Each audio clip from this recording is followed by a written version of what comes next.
What would you do if you discovered that the person lying beside you wasn't human at all? In the dusty plains of Nevada, beneath an endless starlit sky, a lonesome cowboy made a connection he thought was simple, honest, and fleeting. But when dawn broke over the desert, everything he believed about reality shattered in an instant. She wasn't just a stranger passing through town. She was something far more extraordinary, far more dangerous than anything he could have imagined. This is a story of first contact, hidden identities, and the thin line between desire and deception. It's about a crashed spacecraft, a secret that could change humanity forever, and one man caught between two worlds he never knew existed.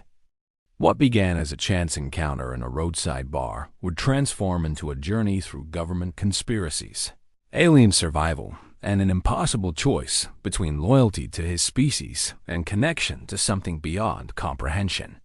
Stay with us as we unravel the truth behind the reptilian from the crashed ship and the cowboy whose life would never be the same. Jake Morrison had been riding fence lines for the better part of 20 years, and he liked it that way. The solitude of the rangelands suited him. Out there, beneath the big Nevada sky, a man could think, could breathe, could forget the complications that came with other people. He was 42, weathered by sun and wind, with calloused hands and a quiet demeanor that made him nearly invisible in crowds. That's exactly how he preferred it. The ranch where he worked sprawled across 10,000 acres of scrubland, far enough from anywhere that the nearest town, Silver Ridge, was a 40-minute drive on unpaved roads. It wasn't much of a town, just a collection of buildings clustered around a single intersection, a general store, a diner, a gas station, and a bar called the Dusty Spur. On Friday nights, when loneliness pressed too heavy on his chest, Jake would make the drive into Silver Ridge, nurse a couple of whiskeys, and drive back under the stars. It was on one of those Friday nights, 3 weeks after the incident everyone was whispering about, that he met her. The incident, that's what folks called it. 2 weeks prior, something had torn across the night sky, bright enough to turn darkness into noon for 3 full seconds. The sonic boom rattled windows 50 miles away. By morning, military trucks had descended on the desert west of town, cordoning off a 10-mile radius.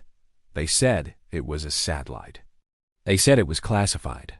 They said a lot of things, but Jake knew better than to ask questions. He'd learned long ago that some mysteries were meant to stay buried. She walked into the Dusty Spur on a Thursday evening, when the place was nearly empty except for Jake and old Tom Harrison, who was already 3 sheets to the wind in his usual corner.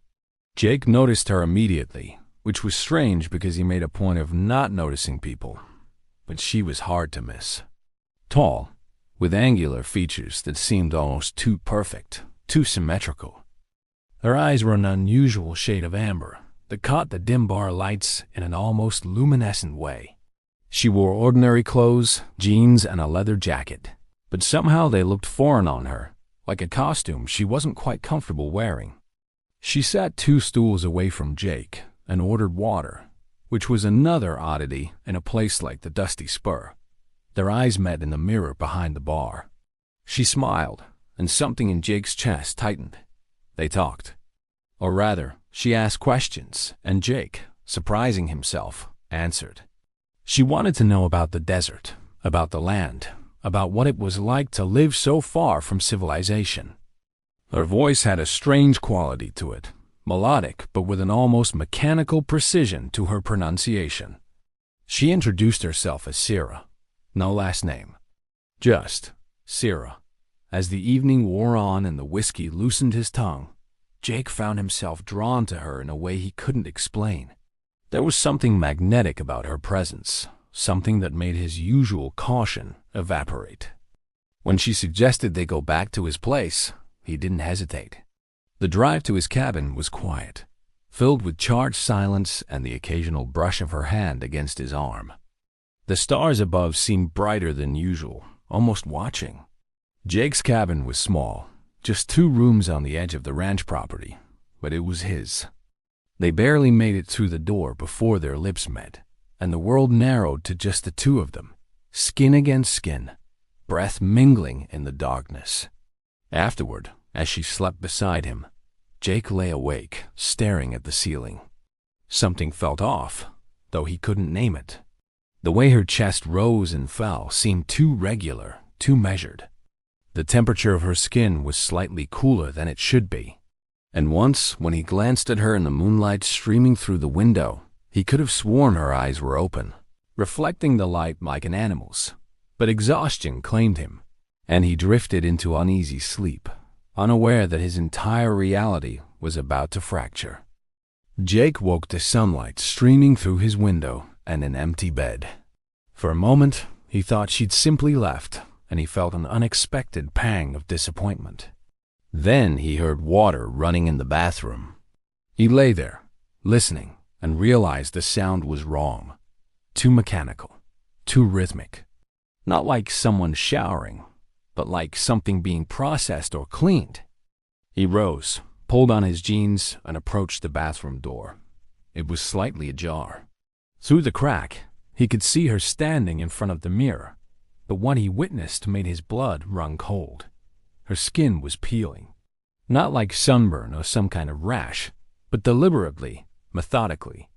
She was removing what looked like a synthetic layer of flesh from her arm, revealing something underneath that shimmered with an iridescent, scale-like texture in shades of green and gold. His gasp gave him away. She spun around, and for a fraction of a second before she could control it, her eyes changed. The pupils elongated vertically, becoming reptilian slits, and the amber color intensified into something that seemed to glow from within. They stared at each other across that threshold, the truth hanging between them like a guillotine blade. Then, impossibly, she smiled. Not threateningly, but with what looked like resignation, perhaps even relief. When she spoke, her voice had changed, losing some of its carefully constructed human cadence. "I suppose there's no point in pretending anymore," she said quietly. Jake stumbled backward, his mind refusing to process what his eyes were seeing. She didn't advance, didn't threaten. Instead, she carefully pulled the synthetic skin back over her arm, and within seconds, she looked human again, though Jake could now see it for the illusion it was. "What are you?"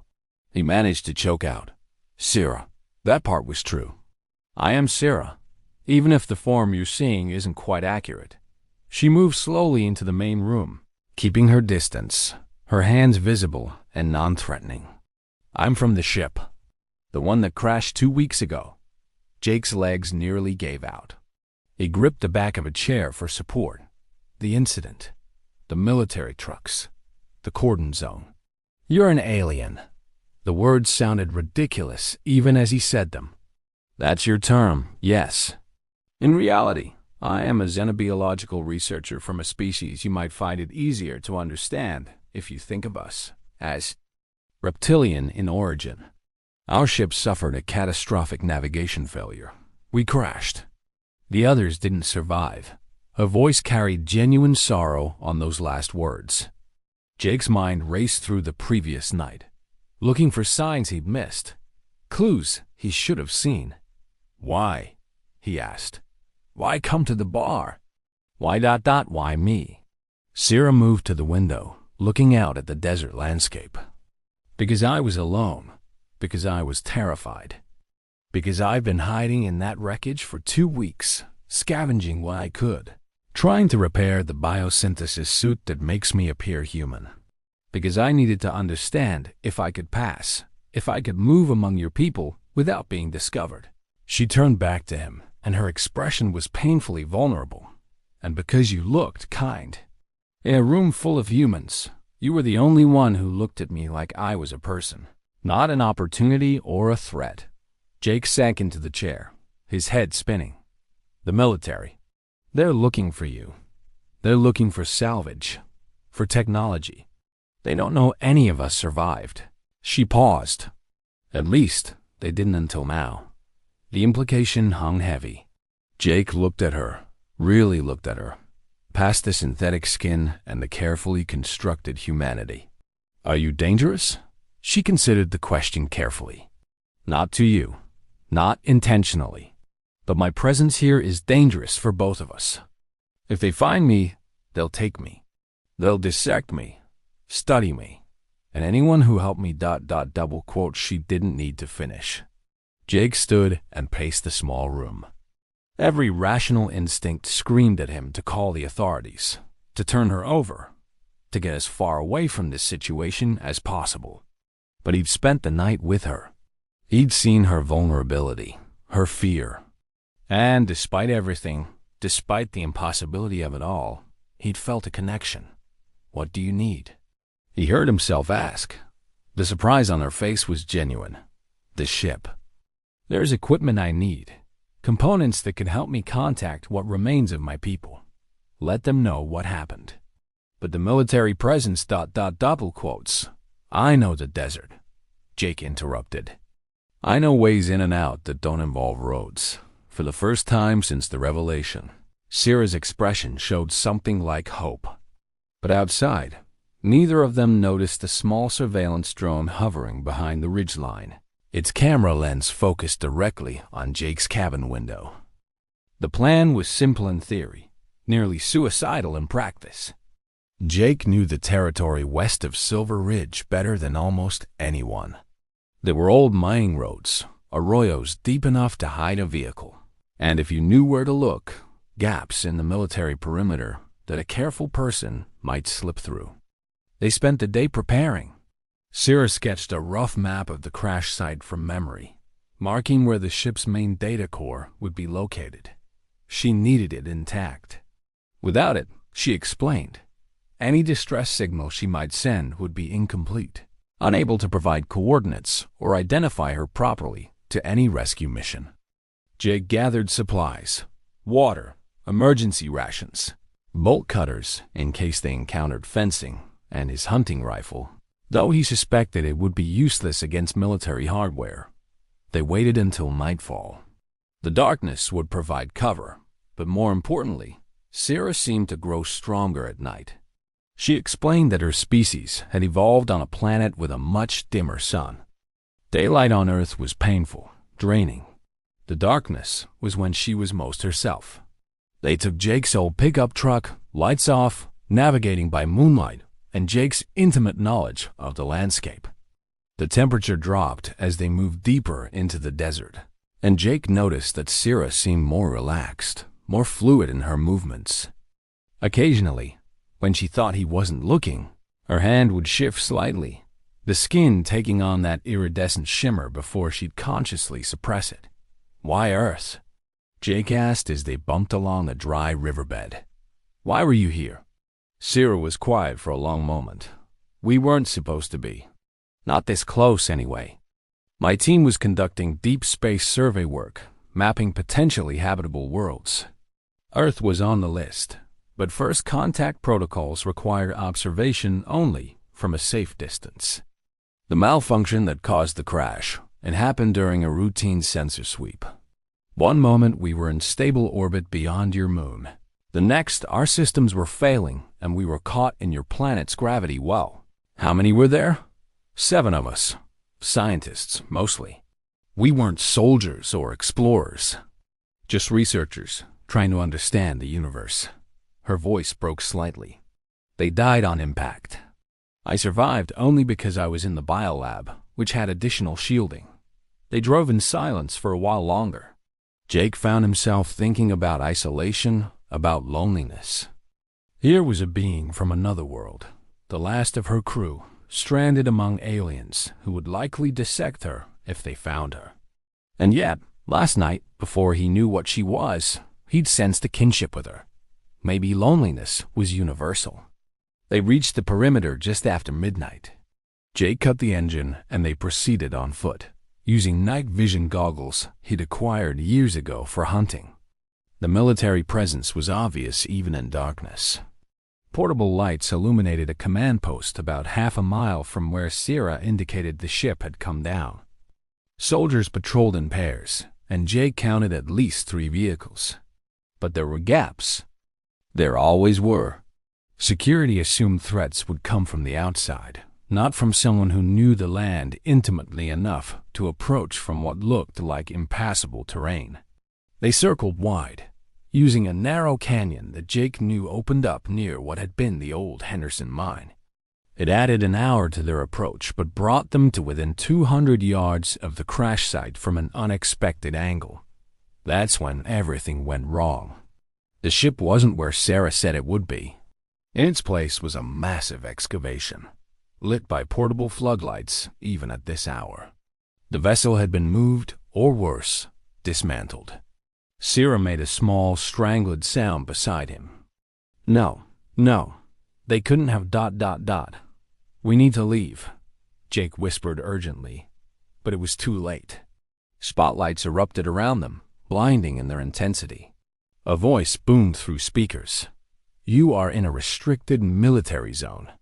Place your hands on your heads and do not move. Jake's heart hammered.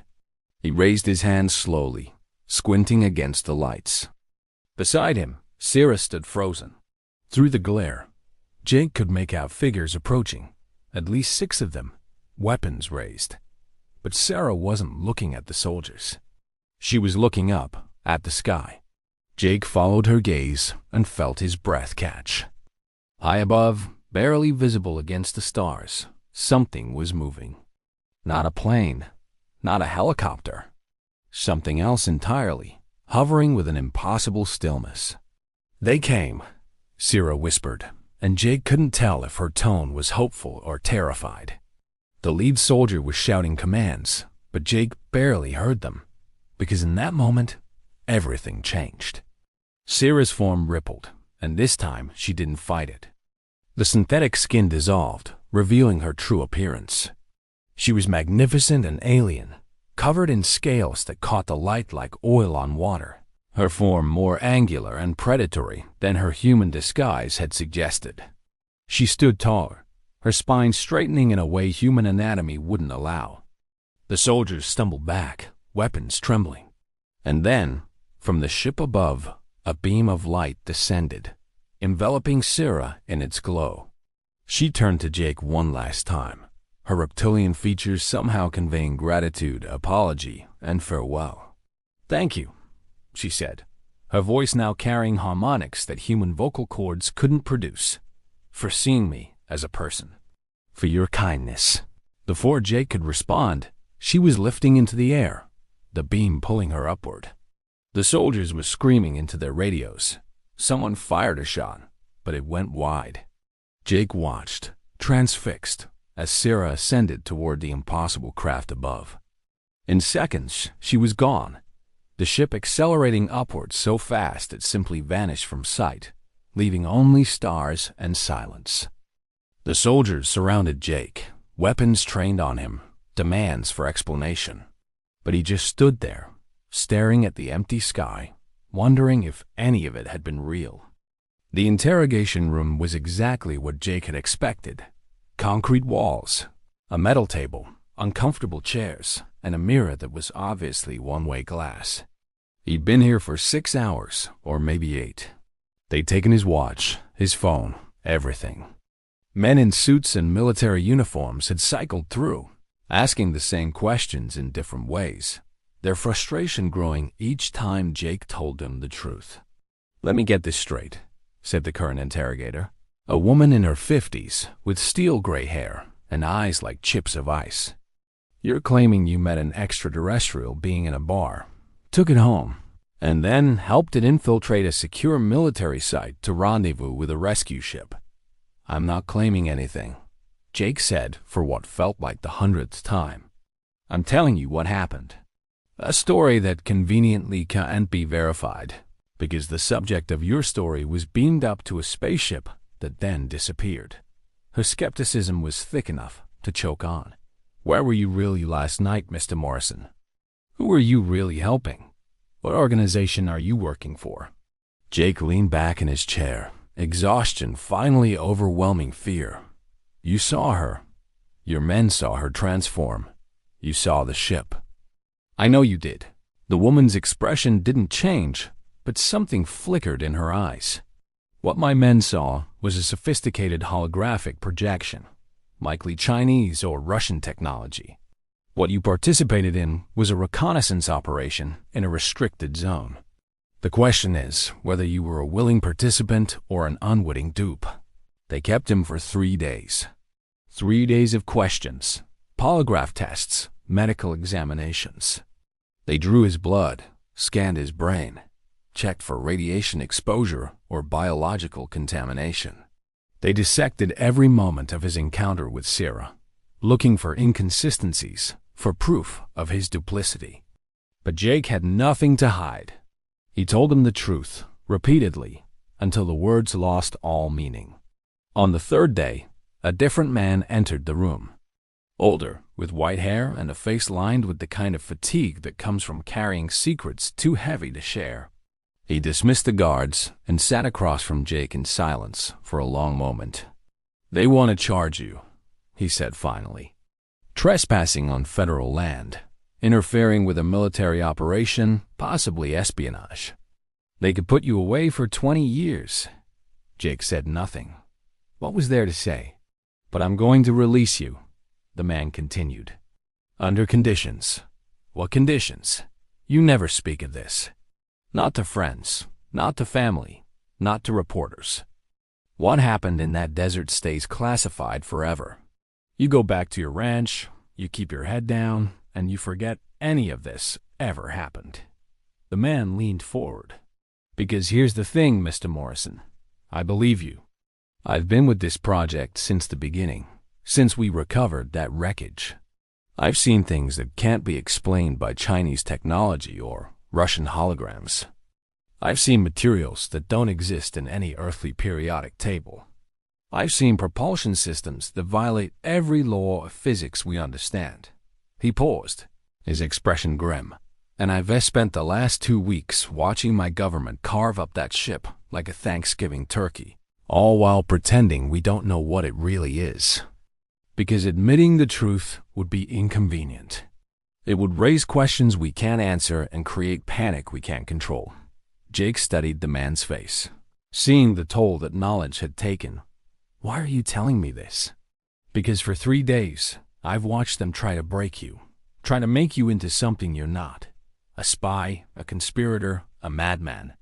But you're none of those things.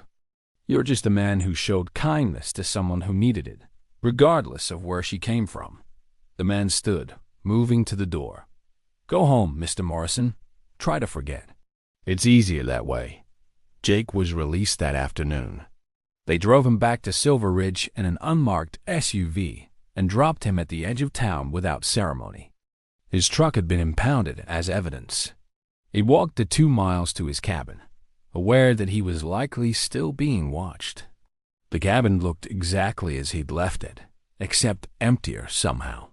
He moved through the rooms, looking for any trace of Syra, any proof that she'd been real. But of course, there was nothing. The government had been thorough. He should have felt relieved. He was free, relatively speaking. He could go back to his quiet life of fence lines and solitude. But instead, he felt hollow. Over the following weeks, Jake tried to do exactly what the man had said. He went back to work at the ranch. He avoided the dusty spur and the inevitable questions from locals about where he'd been. He kept his head down. But at night, he would stand outside his cabin and stare at the stars, wondering, was she out there somewhere? Had she made it home? Did she ever think about the cowboy who'd helped her? And more disturbingly, he began to notice things. Small things. The way certain people in town watched him a little too intently. A truck that seemed to be parked on the ridge overlooking his cabin more often than coincidence would explain. His mail had clearly been opened and resealed. They were watching him, making sure he kept his promise. Jake found himself growing paranoid, jumping at shadows, second-guessing every interaction. The isolation he'd once craved now felt like a prison. He'd touched something extraordinary, and now he was expected to pretend it had never happened. But the universe, it seemed, wasn't done with Jake Morrison yet. It started with dreams. Vivid, intense dreams where Sarah spoke to him in that harmonically rich voice, showing him things he couldn't possibly understand. Strange symbols that burned themselves into his memory, coordinates to places he'd never been, warnings in languages he'd never heard but somehow comprehended. Jake would wake drenched in sweat, the dreams already fading but leaving residue behind like oil on water. He told himself it was stress, post-traumatic response to the interrogation. But the dreams grew stronger, more insistent. And then, 6 weeks after the incident, something changed. Jake was mending fence on the South 40 when he noticed them. Strange marks burned into the desert hardpan, forming patterns that definitely weren't natural. They were the same symbols from his dreams. His hands trembled as he traced them with his fingers. The metal of his fence tool suddenly felt warm, almost alive. When he looked up, he saw them on the horizon. More marks, stretching in a line toward the mountains. He followed them. He knew he shouldn't. He knew he was likely still being watched. But something compelled him forward, a pull he couldn't resist. The symbols led him deep into territory he'd never explored, into canyons that twisted and turned until he'd lost all sense of direction. And then, in a hidden box canyon, he found it. A piece of the ship. Not a large piece, maybe 3 feet across, but unmistakably alien. It pulsed with a faint bioluminescence, and when Jake approached it, the symbols on the ground began to glow in response. He reached out, hesitated, then touched its surface. The world exploded into light and sensation. He was somewhere else, someplace not Earth. A world of towering crystalline structures under a dim red sun. He saw Sarah, but not as she'd appeared to him. He saw her in her natural environment, moving among others of her kind with grace and purpose. He saw their technology, their culture, their desperate search for other sentient life in a universe that seemed increasingly empty. He saw their joy at discovering Earth, a planet teeming with life and intelligence. And he saw their tragedy, the catastrophic failure that had killed all but one of them. The vision shifted. He saw Sarah after her rescue, being debriefed by her own people. He felt her grief for her lost crew, her guilt at being the sole survivor. But he also felt something else, something that made his chest tight. He felt her gratitude toward him, warm and genuine. He felt how significant their brief connection had been to her, proof that, even across vast biological and cultural differences, kindness was possible. The vision changed again, and this time it was clearly a message meant specifically for him.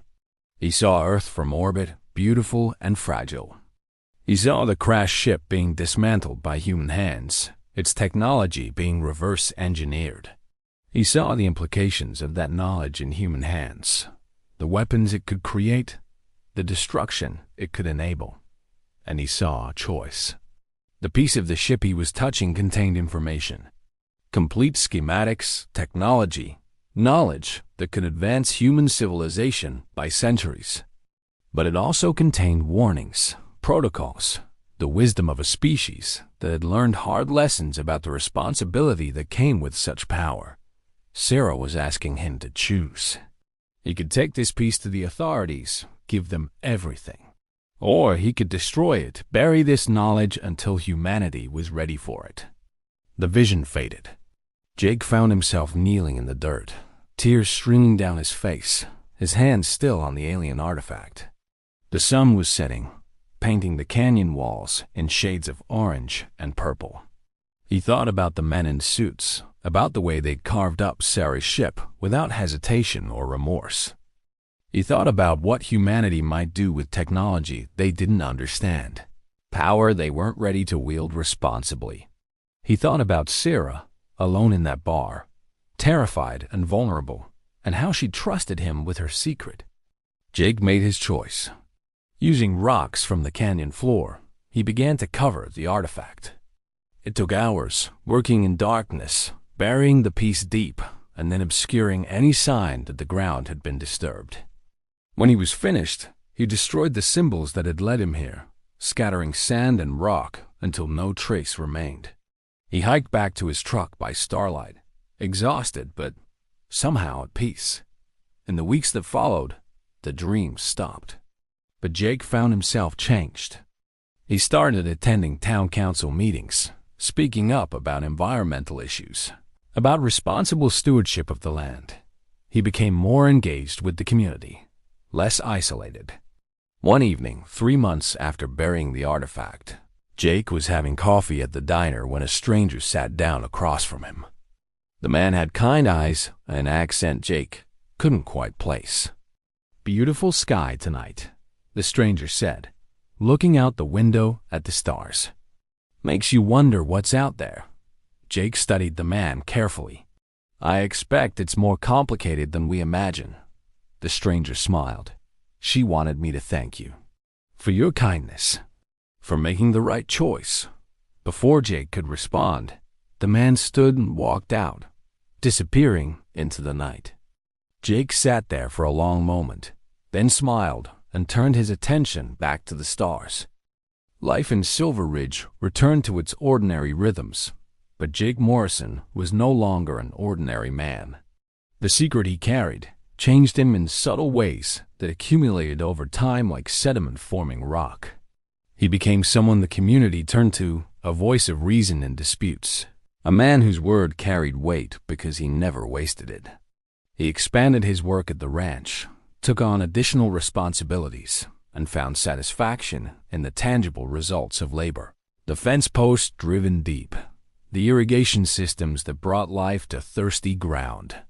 The government surveillance continued for months, then tapered off. Occasionally, Jake would spot someone watching him from a distance, but with nothing to find, they eventually grew bored. The incident was classified, buried under so many layers of official denial that it became just another conspiracy theory on obscure internet forums, easily dismissed and quickly forgotten by the mainstream.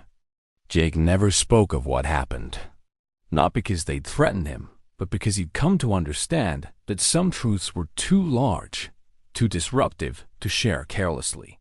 He'd seen what humanity did with knowledge it barely understood, how quickly discovery could be weaponized. By keeping silent, by burying that artifact, he'd protected both worlds from a confrontation neither was ready for. But silence didn't mean forgetting. Every clear night, Jake would stand outside his cabin and look up at the stars, wondering. The universe seemed both larger and more intimate now. Somewhere up there were others, thinking, feeling beings with their own hopes and fears, their own losses and triumphs. Earth wasn't alone. It never had been. That knowledge was both comforting and sobering. A year after the incident, Jake met Sarah Chun, a wildlife biologist who'd taken a position studying desert ecosystems at the nearby university. She was smart, patient, and shared his love for the vast emptiness of the rangeland. They became friends first, then something more. Jake found himself able to connect with her in ways he never had with anyone before. His encounter with Sarah had taught him that connection transcended form, but it was based on recognition of consciousness, of shared experience, of choosing to see the person behind the exterior. He never told Sarah about that night, but the lessons it taught him made him a better partner. There were moments, though, when the weight of his secret pressed heavy. Times when Sarah would talk about her work, about the incredible diversity of life on Earth, about how evolution had taken so many unexpected paths, and Jake would have to bite his tongue against the urge to tell her that she had no idea how diverse life really was. That somewhere up there were beings so different from humans, yet somehow fundamentally similar in the ways that mattered. 5 years passed, then 10. The crash site was declassified, the government officially labeling it a failed satellite recovery operation. Treasure hunters and conspiracy theorists occasionally wandered out to the area, finding nothing but sand and scrub brush. Jake married Sarah. They built a small house on the ranch property, more substantial than his old cabin. They talked about children, but decided they were content with each other and the land they cared for. Jake taught Sarah the secret places he knew, the hidden springs and forgotten canyons. They would sometimes camp under the stars, and Sarah would talk about constellations, about the vast distances between stars, about the possibility of life elsewhere. "Do you think we're alone?" she asked one night, nestled against him in their sleeping bags. Jake was quiet for a long moment, looking up at the river of stars overhead. "No," he said finally. "I don't think we're alone, but I think we're young. We've got a lot of growing up to do before we're ready to be part of a larger community." Sarah squeezed his hand. "That's a wise answer. I had a good teacher," Jake murmured, thinking of amber eyes and scales that caught the light like oil on water. On his 50th birthday, Jake hiked out to the Box Canyon where he'd buried the artifact. It had been 15 years. The landscape had changed, flash floods and wind reshaping the terrain. It took him hours to find the right spot. When he finally located it, the artifact was gone. In its place was a single stone, polished smooth and marked with a symbol he recognized from his dreams. It was a simple message in a universal language. "Thank you. Peace. Hope." Jake held the stone for a long time, then slipped it into his pocket. He hiked back to his truck as the sun was setting, painting the desert in shades of gold and amber. When he got home, Sarah was on the porch waiting for him. "Long hike," she said with a smile. "Saying goodbye to an old friend," Jake replied, kissing her forehead. That night, they sat together watching the stars.